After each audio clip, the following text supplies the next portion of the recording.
First of all, I want to thank you for having this meeting. I came to your office personally, and when you said you were just going to do a radio show and talk to Phil, I believe it was, and vehemently said that I wanted you to see the passion that most of the people in your district felt about this issue. Most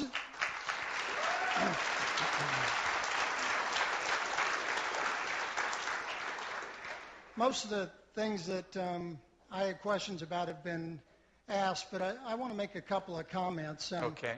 First of all, it's just beyond my comprehension. I'm a small businessman.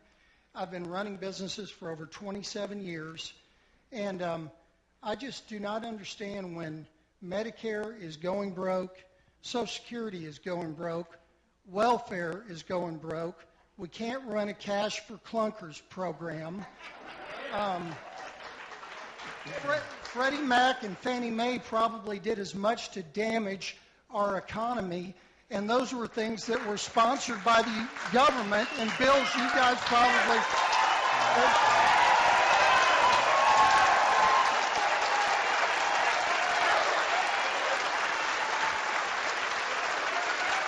I'm not finished. I want to talk some more. But I don't understand how on God's green earth that we think that a government program that's going to take over 20% more of our economy is even thinkable.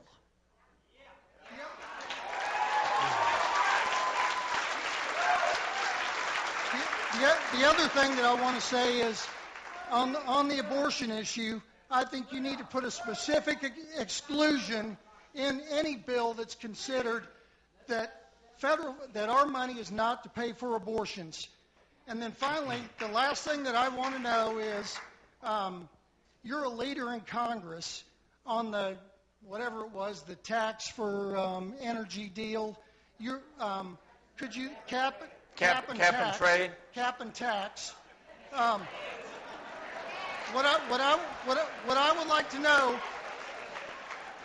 like to know specifically on the stimulus, on cap and tax, and on this health care, cap and tax, why didn't you vote for it right at the beginning instead of one of the last people to vote? If you're a leader.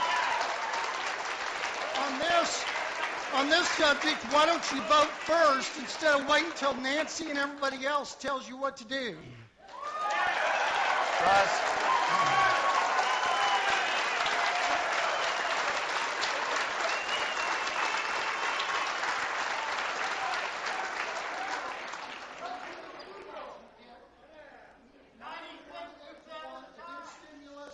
Health care, is it even 50-50, or are you getting 9-to-1, 8-to-1?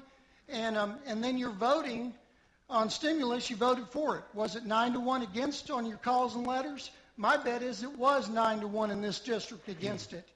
On this health care issue, is it 9-to-1, 8-to-1, or is it 50-50? My bet is it's 9-to-1 against it.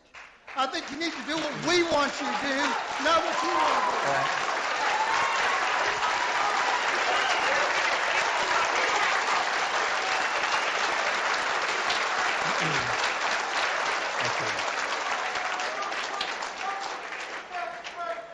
Russ, let me address.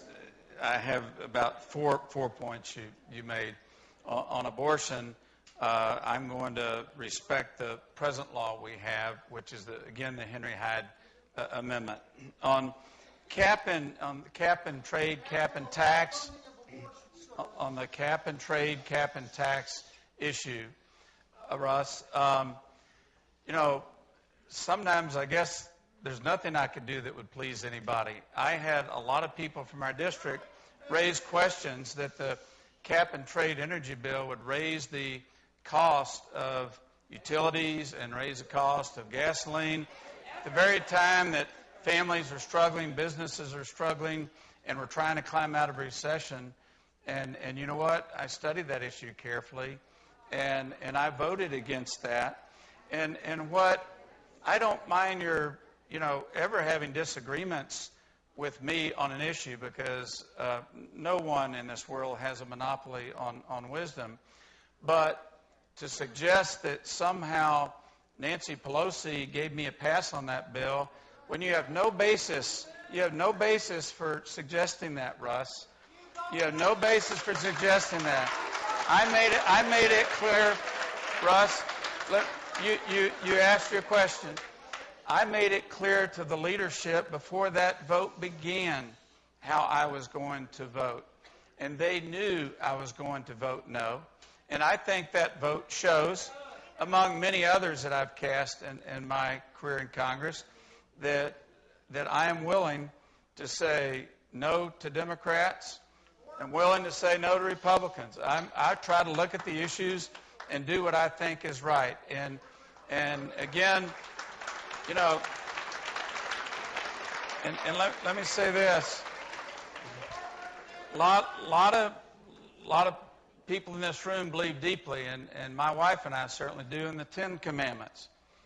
I think in these political debates, whether you're Republican, Democrat, Independent, right, left, whatever all those terms mean, you know, we ought to remember the 9th Commandment. And the 9th Commandment says we have responsibility not to say something about our neighbors that's not true. And the fact is, on cap and trade, Russ, I made my position clear to the leadership. I didn't ask, and I never have asked any leadership in any Congress permission to vote, and I don't intend to start doing that. So,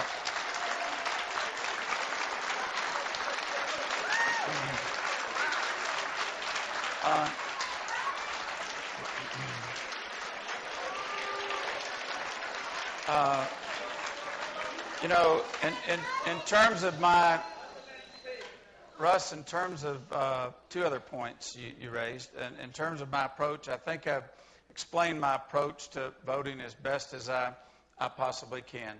I try to study the issues carefully. I try to look at all sides. I try to put aside the partisan politics of them, and ultimately, based on the facts of the bills as I understand them, and my analysis of them as I've done that, and listening to the people of our district, I try to ultimately do what I think is right for our district and country. In terms of government, you know, I know there's a lot of questions. One previous question referenced this, and it's a valid question. Geez, the government can't do anything, right?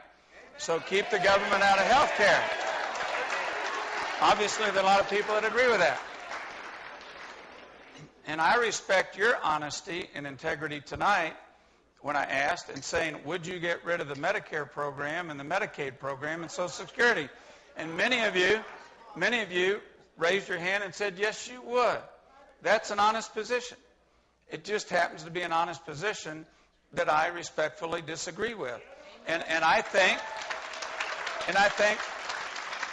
while privatizing Medicare and Social Security and Medicaid might be the majority of opinion in this room tonight, I strongly believe it does not reflect the majority of the opinion of the citizens and families of the 17th Congressional District. And I would be happy to... I'd be happy to run my next election, Russ, on the issue of whether my opponents want to privatize Social Security and Medicare. Ultimately, I'll just finish with this. I don't want government to run 20% of our economy, and I will not vote for. No, I don't. And I will not vote for a Canadian-style, British-style health care plan that's been referenced tonight. I want to continue and even strengthen the private-public partnership that we have today, that it is a private-public partnership. It's not completely within the private sector, and there's not a hospital that wouldn't shut down in our district if you got rid of Medicare and the Medicaid programs. So what I want to do is continue the incredible quality and strengths of our private-public partnership today, while addressing some of these problems of increasing costs and families and businesses that lose health insurance because they had someone in their family that was seriously ill.